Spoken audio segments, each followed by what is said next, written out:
Oh yes, that is the beginning. এবার বিপিএলের আগে ফরচুন বরিশালের বড় ক্যাপ্টেন তামিম ইকবালকে চমকে দিয়ে গেলেন ম্যাক্সওয়েলের মতো হার্ড হিটার ব্যাটসম্যানকে দলে ভিড়িয়েছেন ঢাকার সুপারস্টার তারকা শাকিব খান।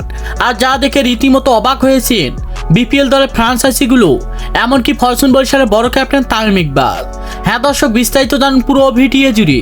প্রতিবারে যেন দেখা যায় ঢাকা দলের ওপেনিং ব্যর্থতা, এমনকি ভালো ব্যাটসম্যানের কারণে একের পর এক ট্রফি হেরে চলছে ঢাকার মতো শক্তিশালী দল।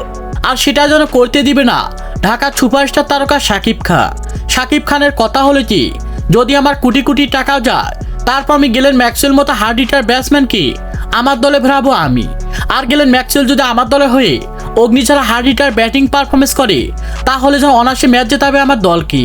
কারণ হচ্ছে ফ্রাঞ্চাইজি লিগগুলোতে দেখা যায় দুর্দান্ত হার্ড হিটিং ব্যাটিং পারফরমেন্স করে অবিশ্বাস্যভাবে ম্যাচ জিতিয়ে থাকেন গেলেন ম্যাক্সওয়েল মতো হার্ড হিটার ব্যাটসম্যান। আর তাই আমি টাকার পরোয়া না করে গেলেন ম্যাক্সওয়েল মতো হার্ড হিটার ব্যাটসম্যানকে আমার দলে ফেরাবো আমি। আর শাকিব খানের মুখে এমন কথা শোনার পরে যেন রীতিমতো অবাক হয়েছেন ফরচুন বরিশালের বড় ক্যাপ্টেন তামিম ইকবাল, এমনকি বিপিএল দলের ফ্রাঞ্চাইজিগুলো। তো দর্শক, পারবে কি ঢাকার সুপারস্টার তারকা শাকিব খান একের পর এক বিদেশি তারকা দলে ভিড়িয়ে ঢাকা দলকে চ্যাম্পিয়ন ট্রফি তুলে দিতে? সে বিষয়ে আপনাদের গুরুত্বপূর্ণ মতামত জানাবেন আমাদের ভিডিওর কমেন্ট বক্সে। ধন্যবাদ।